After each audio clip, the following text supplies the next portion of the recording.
Hi students, Sanskrit guest paper కోసం చూస్తున్నట్టున్నారు. Monday exam రాయాలి కదా, మధ్యలో మనకి ఎగ్జామ్ రాయడానికి సండే ఒక రోజు మాత్రమే ఉంది కంప్లీట్లీ రివైజ్ చేసుకోవడానికి. అండ్ దానికి సంబంధించిన గెస్ట్ పేపర్ ని ఈ రోజు అయితే మీకు ఇస్తున్నాను. పేపర్ ని కంప్లీట్లీ చూసుకోండి. అండ్ వీటిల్లో మీరు ఆల్రెడీ చదివేసిన పార్ట్స్ పక్కన పెట్టేసి ఏవేవైతే కొత్తగా వస్తున్నాయో అవి కంప్లీట్లీ ఈ రోజు రివైజ్ చేసేసుకోండి. రేపు Sunday that is final day వచ్చేటప్పటికల్లా ఓవరాల్ గా పేపర్ మొత్తం బోత్ రిటర్న్ గా, అంటే సాంస్క్రిట్ లో కంటెంట్ తెలియడం ఎంత ఇంపార్టెంటో ఆ కంటెంట్ ని ప్రాపర్లీ ప్రజెంట్ చేయడం కూడా అంత ఇంపార్టెంట్. కాబట్టి ఎలా ప్రజెంట్ చేయాలి so that minimum 99 marks Sanskrit లో గెయిన్ చేసుకునే విధంగా, అది కూడా ఈ రోజు క్లాస్ సెషన్ లో చెప్తాను. ఓకేనా? సెకండ్ ఇయర్ స్టూడెంట్స్ కి అయితే ఆల్రెడీ ఒకసారి రాసేసి ఉంటారు కాబట్టి వాళ్ళకి పెద్దగా ప్రాబ్లం లేదు. వేరే ఫస్ట్ ఇయర్స్ చూసుకుంటే మీరు ఈ సంవత్సరమే సాంస్క్రిట్ పేపర్ ఫస్ట్ టైం రాస్తున్నారు కాబట్టి ప్రజెంటేషన్ పద్ధతి కూడా, దట్ ఈస్ రాసే పద్ధతి కూడా తెలియాలి. కాబట్టి దాన్ని కూడా సైమల్టేనియస్లీ ఏ రోమన్ కా రోమన్ క్లియర్లీ ఎక్స్ప్లెయిన్ చేసుకుంటూ వెళ్తాను. ఫుల్ మార్క్స్ ఎలా గ్లెయిన్ చేయాలో దీన్ని జాగ్రత్తగా చూసుకుంటూ వెళ్ళండి. మీ రివిజన్ ని ప్రాపర్లీ కంప్లీట్ చేసుకోండి. అండ్ ఏవేవైతే చెప్తున్నానో పక్కన సైమల్టేనియస్లీ నోట్స్ మెయింటైన్ చేసుకోండి. పీడిఎఫ్ మీకు అందడానికి టైం పడుతుందేమో. అండ్ దీన్ని ప్రాపర్లీ రివైజ్ చేసుకోండి సో దట్ రేపు ఎగ్జామ్ దానికి రెడీగా ఉంటారు. క్లియరా? రెండోది, ఇక్కడ ఒక పాయింట్ చెప్తున్నాను, జాగ్రత్తగా గుర్తుపెట్టుకోండి. వీటిల్లో గ్రామర్ పార్ట్ వచ్చేటప్పటికల్లా సంధి విడదీసి రాయడం లేదా సంధి కలిపి రాయడం, అనువాదం, లాస్ట్ లో 1 మార్క్ క్వశ్చన్స్ వచ్చేటప్పటికల్లా ఎవరెవరైతే స్టూడెంట్స్ 99 మినిమం నాకు కావాలి అని అనుకుంటున్నారో వాళ్ళు నేను చెప్పిన వాటితో కలిపి మిగతావి కూడా రివైజ్ చేసుకోండి. ఓకేనా? ఎందుకంటే రేపు మీకు సెట్స్ 3 పేపర్స్ ఉన్నాయి. నేను ఇచ్చే guest paper first set second set దాకా సరిపోతుంది, కానీ మూడో సెట్ వచ్చేటప్పటికల్లా అది మీకు సర్వైవ్ చేయదు. ఓకేనా? ఏది ఎస్ఏ క్వశ్చన్స్, శ్లోకాలు, సందర్భ సహిత వాక్యాలు లేదా లెటర్ రైటింగ్ దాకా ఓకే. ఓకేనా? గ్రామర్ పార్ట్ వచ్చేటప్పటికల్లా అటు ఇటు అయ్యే ఛాన్స్ ఉంటుంది ఇఫ్ సెట్ 3 కనుక వచ్చినట్టయితే. కాబట్టి నేను మీకు ముందే చెప్తున్నా, క్లారిటీ వచ్చిందా? అంతే తప్ప నా పేపర్ మాత్రమే ప్రిపేర్ అవ్వండి, ఏ సెట్ వచ్చినా మీకు 100కు 100 వచ్చేస్తాయని నేను చెప్పను. ప్రాక్టికల్లీ మాట్లాడాలి కదా. క్లియరా? కాబట్టి రెండోది, అవి ఎలా ప్రిపేర్ అవ్వాలి, అడిషనల్లీ ఏం చదవాలో కూడా అదైతే మాత్రం చెప్తాను మీకు క్లాస్ లో. జాగ్రత్తగా చూసుకుంటే వెళ్ళండి. క్లియరా? నా దీనిలో మీకు ఓవరాల్ గా 16 రోమన్స్ ఉంటాయి, మీకు ఆల్రెడీ తెలుసు. ఫస్ట్ రోమన్ శ్లోకం దగ్గర నుంచి స్టార్ట్ చేసుకుంటే లాస్ట్ లో 1 వర్డ్, దట్ ఈస్ ఏకపద ప్రశ్నలు గద్య భాగం నుంచి 5 రాయాలి. దాంతో మీకు కంప్లీట్ అవుతుంది. అక్కడ దాకా ఈచ్ అండ్ ఎవ్రీ రోమన్ ని క్లియర్ గా చూసుకుంటూ వెళ్దాం. క్లియరా? నా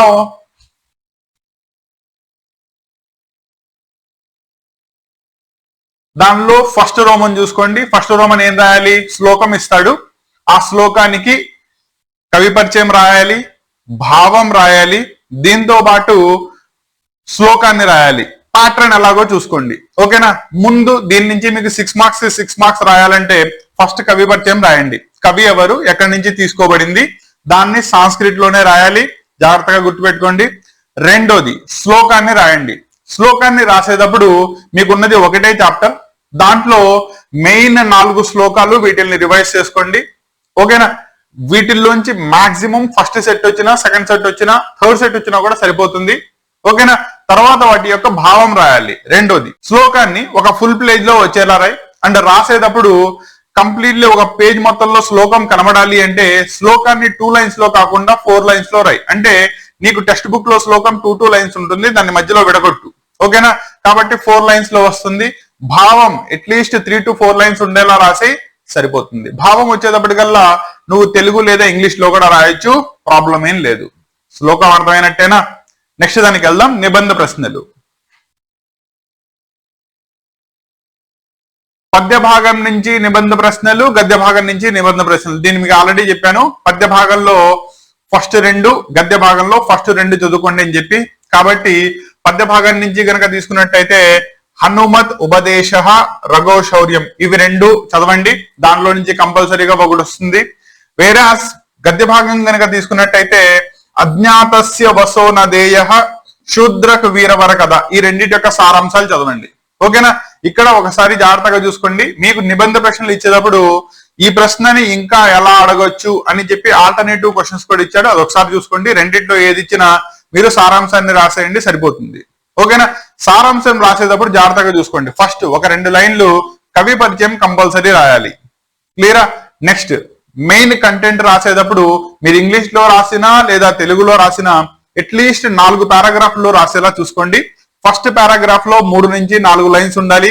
రెండో పారాగ్రాఫ్, మూడో పారాగ్రాఫ్ 5 నుంచి 6 లైన్స్ ఉండాలి. లాస్ట్ లో ఉపోద్ఘాతం అంటే మీకు ఆ చాప్టర్ ఏం చెప్తుందో చెప్తున్నారు, ఒక 2 లైన్స్ రాయండి. అండ్ దీన్ని రాసేటప్పుడు 4 పారాగ్రాఫ్ కి మధ్యలో స్పేసెస్ వస్తాయి చూసారా, అక్కడ అట్లీస్ట్ ఆ చాప్టర్ కి సంబంధించిన ఒక్కొక్క సాంస్క్రిట్ లైన్ సాంస్క్రిట్ లోనే రాయడానికి ట్రై చేయండి. సైడ్ హెడ్డింగ్స్ ని పెట్టుకుంటూ రాయండి. సో దట్ దీని నుంచి మీకు ఫుల్ మార్క్స్ ని గెయిన్ చేసుకునే ఛాన్సెస్ ఉంటాయి. పద్య భాగం నుంచి తీసుకున్నా గద్య భాగం నుంచి తీసుకున్నా రెండు ఒకే పద్ధతి. నిబంధ ప్రశ్నలు ఎలా రాయాలో అర్థమైందా? సో నిబంధ ప్రశ్నలు ఎంత రాయాలి, ఇటుపక్క both sides, that is 2 pages లో కనబడేలా రాయి. ఒక ఫుల్ లెంతీగా కనబడుతుంది, ఫుల్ మార్క్స్ పడతాయి. అంటే సైమల్టేనియస్లీ నీ రైటింగ్ మీద కూడా కాన్సన్ట్రేట్ చేయండి. నువ్వు ఇంగ్లీష్ లో రాసినా తెలుగులో రాసినా గ్రామర్ మిస్టేక్ లేకుండా రాయండి. ఎందుకంటే మీకు టోటల్ సాంస్క్రిట్ పేపర్ మొత్తంలో 1, 2, 3 లాస్ట్ లో ఉన్న 14 రోమన్ ఇవి మాత్రమే తెలుగు లేదా ఇంగ్లీష్ లో రాయగలవు. మిగతా అన్ని కూడా సాంస్క్రిట్ మాత్రమే రాయాలి. జాగ్రత్తగా గుర్తుపెట్టుకోండి. ఓకేనా? నిబంధ ప్రశ్నలు ఎలా రాయాలో అర్థమైందా? కవి పరిచయం కంపల్సరీ రాయాలి. సారాంశం మొత్తం 4 పారాగ్రాఫ్ల్లో రాయాలి. ఈ పారాగ్రాఫ్ కి మధ్యలో ఉండే 3 స్పేసెస్ లో సాంస్క్రిట్ లైన్స్ పడేలా చూసుకోవాలి. క్లియరా?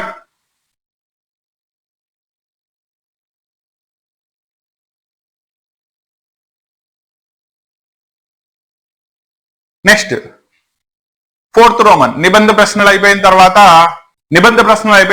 4వ రోమన్ అంటే ఉపవాచకం నుంచి మీకు ఓవరాల్ గా 5 చాప్టర్స్ ఉన్నాయి. 5 చాప్టర్స్ నుంచి టోటల్లీ 6 క్వశ్చన్స్ ఇస్తారు. వాటిల్లో ఏవైనా నువ్వు 4 క్వశ్చన్స్ కి ఆన్సర్ చేయాల్సి వస్తుంది. చతుర్ణ ప్రశ్నానం.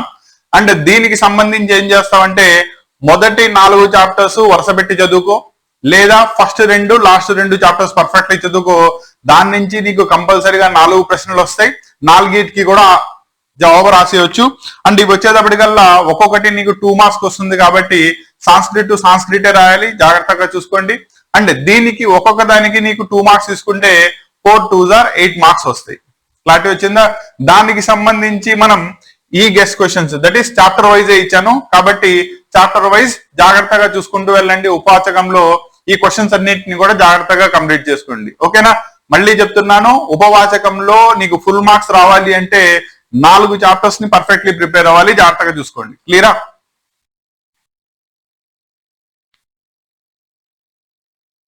నెక్స్ట్ ఇది 5వ రోమన్ సందర్భ సహిత వాక్యాలు రాయాలి. దీంట్లో మీరు ఆల్రెడీ చెప్పాను, పద్య భాగం నుంచి 4 ఇస్తాడు 2 రాయాలి, గద్య భాగం నుంచి 4 ఇస్తాడు 2 రాయాలి. ఒక్కొక్క దానికి 3 మార్క్స్, 6 + 6 12 మార్క్స్ వస్తాయి. సందర్భాలకు వచ్చేటప్పటికల్లా రాసే పద్ధతి ఏంటి అంటే కవి పరిచయం రాయాలి, సందర్భం రాయాలి, భావం రాయాలి. ఓకేనా? దీనికి పద్య భాగంలో ఫస్ట్ 2 చాప్టర్స్ ఆల్రెడీ నువ్వు చదివావు కాబట్టి వాటిల్నే సందర్భాల కోసం చదువుకో. గద్య భాగంలో ఫస్ట్ 2 చాప్టర్స్ చదువుకున్నావు కాబట్టి వాటిల్నే సందర్భాల కోసం చదువుకో. సో దట్ దాని కవి పరిచయం నీకు తెలుస్తుంది. ఎందుకంటే నిబంధన కోసం ఆల్రెడీ చదివావు కాబట్టి. సందర్భం ఆల్మోస్ట్ దానిలో ఉన్న సందర్భ సహిత వాక్యాలన్నిటికీ కూడా సందర్భం ఒకటే వస్తుంది, భావం మాత్రమే మారుతుంది. దీనిలో చాలా మంది స్టూడెంట్స్ ఏం చేస్తున్నారంటే ఇచ్చిన క్వశ్చన్ నే మళ్ళీ రాసేసి అవగతం రాసేస్తే మార్క్స్ పడిపోతాయి కదా అని చెప్పి. ఓకేనా? ఈ పేపర్ అనాలిసిస్ చేసేటప్పుడు అందరూ కూడా మీకు ఫేవర్ లో ఉంటారు అని చెప్పి అనుకోమాకండి అన్న. కాబట్టి అట్లీస్ట్ మీకు టెక్స్ట్ బుక్ లో తీసుకుంటే ప్రతి చాప్టర్ నుంచి 3 సందర్భ సహిత వాక్యాలు మాత్రమే ఉన్నాయి. వాటికి భావాలు నేర్చుకోండి. ఓకేనా? సో దట్ మన ఎయిమ్ ఎంత 99 కదా. క్లియరా? దానికి సంబంధించి మీకు సందర్భ సహిత వాక్యాలు పద్య భాగం నుంచి అయితే గనక ఇవి, గద్య భాగం నుంచి అయితే గనక ఇవి. చాప్టర్ వైజ్ ఇచ్చాను. నేను ఇచ్చింది కూడా మీకు మిగతా అన్ని చాప్టర్స్ నుంచి ఇవ్వలేదు. పద్య భాగంలో ఫస్ట్ 2 చాప్టర్స్, గద్య భాగంలో ఫస్ట్ 2 చాప్టర్స్ ఇవి మాత్రమే మీకు సందర్భ సహిత వాక్యాలకు ఇచ్చాను. కాబట్టి జాగ్రత్తగా చూసుకోండి. కాబట్టి ఇవి గద్య భాగం నుంచి అడిగే సందర్భ సహిత వాక్యాలు నోట్ డౌన్ చేసుకోండి. సందర్భ సహిత వాక్యం రాసేటప్పుడు మాక్సిమం ఒక పేజీలో 2 సందర్భ సహిత వాక్యాలు మాత్రమే పడాలి. అంటే పద్య భాగానికి 1 పేజ్ పడుతుంది, గద్య భాగానికి 1 పేజ్ పడుతుంది. రాసేటప్పుడు కవి పరిచయం ముందుగా ఉండాలి, రెండోది సందర్భం రాయాలి, మూడోది భావం రాయాలి. ఇది కంపల్సరీ. క్లియరా?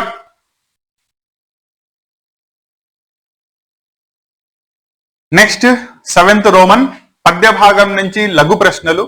ఒక్కొక్క దానికి నీకు 2 మార్క్స్ వస్తాయి. అండ్ రాసేటప్పుడు పద్య భాగం నుంచి ఓవరాల్ గా 3 రాయాల్సి వస్తుంది. నీకు ఓవరాల్ గా దీనిలో 6 ఇస్తాడు. గద్య భాగం నుంచి 6 ఇస్తాడు, దానిలో నుంచి ఏవైనా 3 రాయాలి. నేను మీకు ఇచ్చేటప్పుడు కూడా అదే ప్రకారం లఘు ప్రశ్నల్ని ఇచ్చాను. ఈ క్వశ్చన్స్ అన్ని కూడా చాప్టర్ వైజ్ జాగ్రత్తగా చూసుకోండి. ఓకేనా? లఘు ప్రశ్నలు వచ్చేటప్పటికల్లా 2 to 3 లైన్స్, సాంస్క్రిట్ టు సాంస్క్రిటే రాయాలి కాబట్టి 2 to 3 లైన్స్ లో రాసుకుంటే సరిపోతుంది. ఆల్మోస్ట్ రాసేటప్పుడు రైటింగ్ మీదే ఎక్కువ కాన్సన్ట్రేట్ చేయండి. వీటికి కవిపత్యం అవి ఏవి రాయాల్సిన అవసరం లేదు. డైరెక్ట్లీ ఆన్సర్ టు ఆన్సర్ రాయండి, సరిపోతుంది. క్లియరా?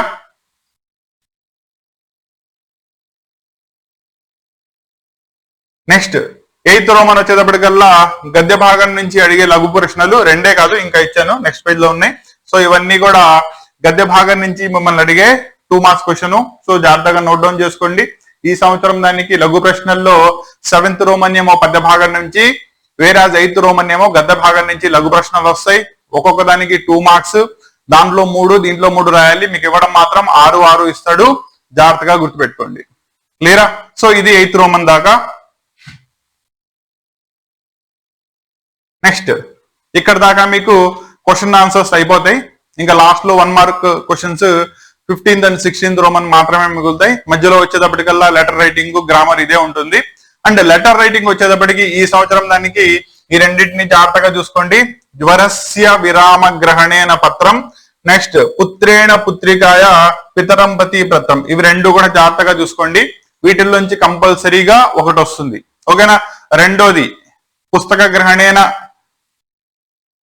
పత్రం వచ్చినా దాన్ని పక్కన పెట్టేస్తే ఈ రెండింటిలోంచి కంపల్సరీగా ఒకటి వస్తుంది. కాబట్టి మీరు ఈ రెండింటికి ఇవ్వడానికి మెయిన్ రీజన్ వచ్చేటప్పటికి ఈ రెండింటికి ఫార్మాట్ ఒకటే. ఓకేనా? ఎందుకంటే కరస్పాండింగ్ అథారిటీకి, స్కూల్ టీచర్ కి లేదా ప్రిన్సిపాల్ కి సెలవు కోరుతూ జ్వరస్య పీడిత అయితే 1 నుంచి 2 రోజులు, వేరాస్ పుత్రేణ పుత్రికాయ పితరం ప్రతి వచ్చేటప్పటికల్లా 5 నుంచి 6 రోజులు సెలవు కోరుతూ రాస్తాం. దాన్ని జనరల్లీ ఫార్మాట్ ఒకేలా ఉంటుంది కాబట్టి ఈ రెండింటిని ఇవ్వడం జరిగింది. ప్రాపర్లీ ప్రిపేర్ అవ్వండి. అండ్ లెటర్ రైటింగ్ రాసేటప్పుడు ఒక కంప్లీట్ పేజ్ లో మీకు టెక్స్ట్ బుక్ లో లాస్ట్ లో ఎలా రాయాలో ఆల్రెడీ ఇచ్చేసాడు. దాన్ని ఎగ్జాక్ట్లీ యాజ్ ఇట్ ఈస్ దింపేయండి చాలు. ఓకేనా? కాకపోతే ఒక ఫుల్ పేజ్ లో లెటర్ వచ్చేలా చూడండి, చూడడానికి ఇంప్రెసివ్ గా ఉంటుంది. అండ్ మార్క్స్ కూడా పడతాయి. రెండోది, దీంట్లో సెలవు కోరుతూ పెట్టేటప్పుడు కానీ లేదా రెండో లెటర్ కానీ మీరు డేట్స్ రాయాల్సి వస్తుంది. డేట్స్ మోస్ట్లీ సాంస్క్రిట్ లో ప్రాక్టీస్ చేసుకోండి, తెలుగు డేట్స్ వేయకుండా. ఓకేనా? సో దట్ పేపర్ ఇంప్రెసివ్ గా ఉంటుంది. దీనికి పడే మార్క్స్ ఫుల్ మార్క్స్ పడిపోతాయి. లెటర్ రైటింగ్ అర్థమైనట్టేనా? నెక్స్ట్ దానికి వెళ్దాం. 10వ రోమన్ అంటే శబ్దాలు. శబ్దాల్లో మీకు ఈ సంవత్సరం 4 పార్ట్స్ ఉన్నాయి. పూలింగ్, స్త్రీలింగ్, నపుంసకలింగ్, సర్వనామ శబ్దాలు. దాంట్లో మీరు పూలింగు, స్త్రీలింగు ఒకేలా ఉంటాయి. రెండిట్లోనూ 2 అకారాంతక శబ్దాలు ఉంటాయి, 2 ఇకారాంతక శబ్దాలు ఉంటాయి. సో వాటిల్లో మీకు లెఫ్ట్ సైడ్ లో ఇచ్చినవి 4 కూడా పూలింగ్, రైట్ సైడ్ లో ఇచ్చినవి 4 కూడా స్త్రీలింగ్. వీటిల్ని జాగ్రత్తగా ప్రాక్టీస్ చేసుకోండి. అండ్ శబ్దాలకి సంబంధించి ఎలా రాయాలి, ఎలా ప్రాక్టీస్ చేయాలి, కంప్లీట్ క్లాస్ మన ఛానల్లో ఆల్రెడీ అవైలబుల్ గా ఉంది. ఇది కనుక డౌట్ ఉంటే అక్కడ నుంచి ఒకసారి దాన్ని వెరిఫై చేసుకోండి. శబ్దాలు ఎలా రాయాలో తెలిసిపోతుంది. ఒకదాని ఫార్మాట్ నేర్చుకుంటే 8కి 8 శబ్దాలు రాసేయచ్చు. అండ్ శబ్దాలు మీకు వచ్చేటప్పటికల్లా 2 శబ్దాలు, ఒక్కొక్క దానికి మీకు 6 మార్క్స్, 12 మార్క్స్. చాలా వెయిటేజ్ ఉన్న రోమన్, చాయిస్ తీమాకండి, జాగ్రత్తగా ప్రాక్టీస్ చేసుకోండి, సరిపోతుంది. ఓకేనా? నెక్స్ట్ అండ్ రెండోది శబ్దాలు ఎలా రాయాలో కూడా చెప్తాను చూడండి. శబ్దాలు వచ్చేటప్పటికల్లా ఒకదానికి చెప్తాను, మిగతా దానికి గుర్తుపెట్టుకోండి. ఫర్ ఎగ్జాంపుల్ రామ అకారాంతక శబ్దం పూలింగ్ కి సంబంధించింది కాబట్టి హెడ్డింగ్ అది పెట్టాలి. అకారాంతక శబ్దం పూలింగ్ రామ. ఓకేనా? దీనికి టోటల్ గా మీకు 7 విభక్తులు ఉంటాయి, కానీ కనబడడానికి మాత్రం 8 కనబడతాయి. ప్రథమ విభక్తిలో వచ్చేటప్పటికల్లా ప్రథమ విభక్తి ఉంది, సర్వనామ ప్రథమ విభక్తి ఉంది, సంబోధన పూర్వపద. ఓకేనా? కాబట్టి టోటల్లీ 8. రెండోది శబ్దం రాసేటప్పుడు దీంట్లో ఏకవచనం ఏమవుతుంది, ద్వివచనం ఏమవుతుంది, బహువచనం ఏమవుతుంది, 3 రాయాలి. ప్రథమ విభక్తి నుంచి సప్తమి విభక్తి దాకా. ఓకేనా? ఇది ఒక కంప్లీట్లీ టేబుల్ డ్రా చేయాల్సిన అవసరం అయితే లేదు. కాకపోతే టేబుల్ ఫార్మాట్ లో నీట్ గా ఒక ఫుల్ పేజ్ లో వచ్చేలా రాయండి, ఇంప్రెసివ్ గా కనబడుతుంది. దీనికి పడే 6 మార్క్స్ కి 6 మార్క్స్ పడిపోతాయి. ఓకేనా? రాసే పద్ధతి అర్థమైంది అనుకుంటాను. కాబట్టి ఇది అకారాంతక, ఇకారాంతంగా, పూలింగా, స్త్రీలింగా రాసి శబ్దం రాసి దాన్ని ఎక్స్ప్లెయిన్ చేయాలి. క్లారిటీ వచ్చిందా? నెక్స్ట్ ధాతువులు. అస్మైన పది, పరస్మైన పది అని చెప్పి టోటల్లీ మీకు 6 + 6 12 ధాతువులు ఉన్నాయి. దానిలో మీరు ఏవైనా 2 ధాతువుల్ని రాయాల్సి వస్తుంది. మీకు మెయిన్ గా దాని నుంచి దీని నుంచి తీసేసి టోటల్లీ 6 ఇచ్చాను. ఈ 6 ధాతువుల్ని ప్రాపర్లీ ప్రాక్టీస్ చేయండి. ధాతువులు వచ్చేటప్పటికల్లా ఒక పేజ్ లో సగం వచ్చేలా రాయండి. అంటే ఒక పేజ్ లో 2 ధాతువుల్ని కూడా సగం సగం పట్టేలా రాయండి. ఇంప్రెసివ్ గా సేమ్ ఇందాకలాగే బాక్స్ ఫార్మాట్ లో రాయండి. నీట్ గా వస్తుంది. అంటే దీని నుంచి పడే 6 మార్క్స్ 6 మార్క్స్ పడిపోతాయి. క్లారిటీ వచ్చిందా? నెక్స్ట్ ఇక్కడ 12వ రోమన్ 13వ రోమన్ 2 కలిపిచ్చేసాను. సంధి విడదీసి రాయడం ఒకటి, కలిపి రాయడం ఒకటి. దీనిలో మీకు ఆల్రెడీ సంధికి సంబంధించిన క్లాస్ ఆల్రెడీ ఇంత ముందు చెప్పాను. ఇప్పుడు దాకా చూడకపోతే కనుక డౌట్ ఉంటే ఒకసారి దాన్ని చూసుకోండి.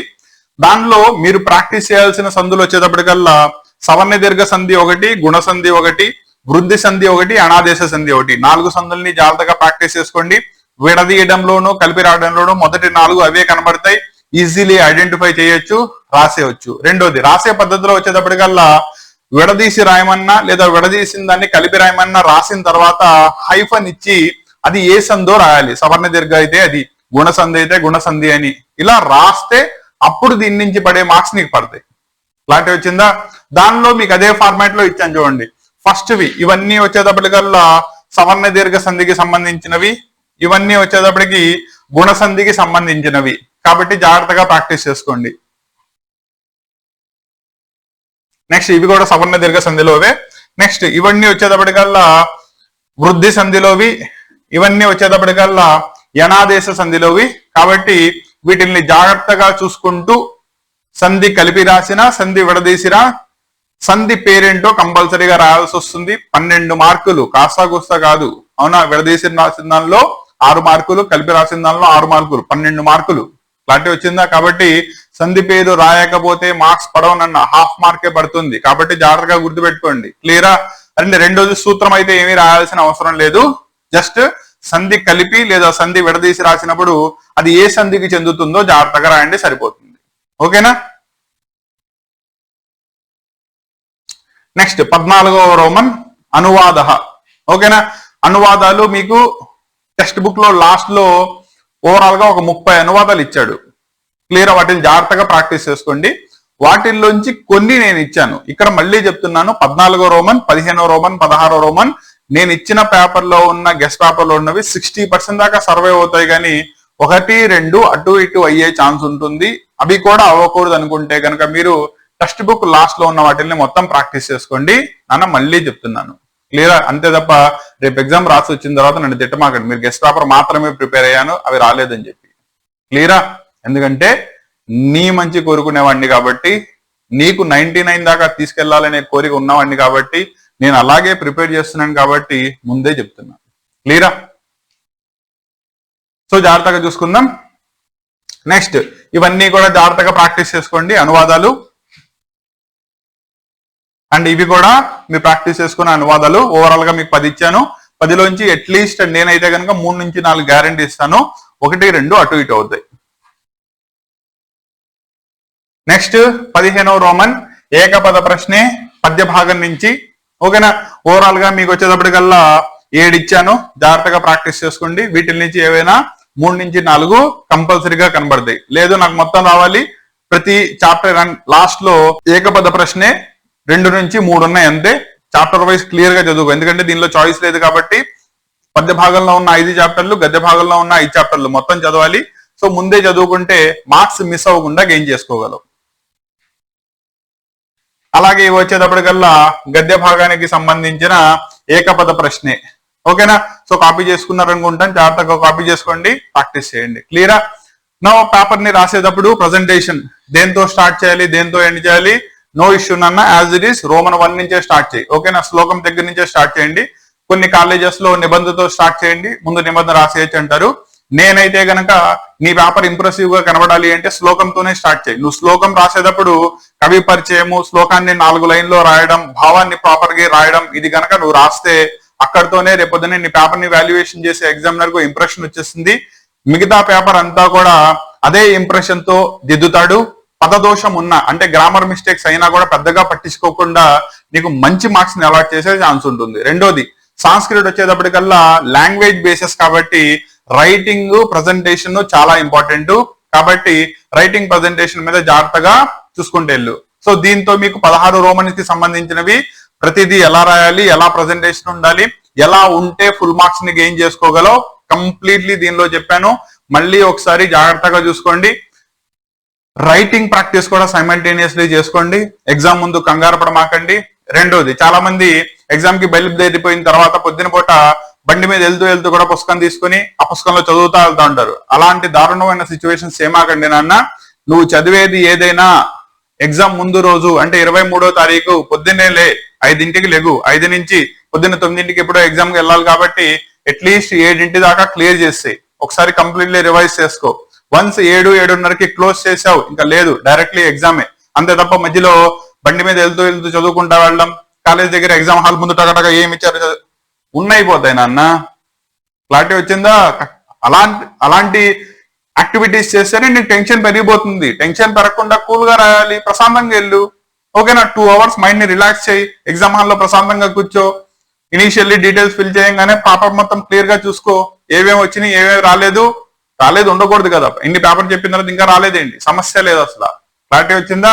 కాబట్టి ప్రశాంతంగా వెళ్ళి ఎగ్జామ్ లో నీకు వచ్చింది రాసేసి వచ్చాయి. వాడేం రాస్తున్నాడు, వీడేం రాస్తాడు, ఏం మనకొద్దు. ఆటోమేటికల్లీ మార్కులు రాకపోతే అప్పుడు చూద్దాం. క్లారిటీ వచ్చిందా? ఇంత కష్టపడింది దేనికి నాన్న? వేరేవాడెవడో చూపిస్తాడనే కాదు కదా. క్లియరా? కాబట్టి ఇది ఓవరాల్ గా సాంస్క్రిట్ పేపర్ కి సంబంధించిన గెస్ట్ పేపర్, ప్రజెంటేషన్ పద్ధతి, ఎగ్జామ్ కి నీ బిహేవియర్, ప్రతిదీ కూడా క్లియర్ గా చెప్పేశాను. ఇంకా స్టిల్ ఏమైనా డౌట్స్ ఉంటే కనుక కామెంట్ లో తెలియజేయి. ఎగ్జామ్కి వెళ్లే ముందు కనుక నేను దాన్ని చూసినట్టయితే కంప్లీట్లీ నీకు రిప్లై ఇవ్వడానికి ట్రై చేస్తాను. ఓకేనా? Once again all the best for your examination. ఎటువంటి టెన్షన్ పడకుండా ప్రశాంతంగా రాయండి. నాటు స్టూడెంట్ అయి ఉంటే అస్సలు టెన్షన్ పడ్డు. క్లారిటీ వచ్చిందా?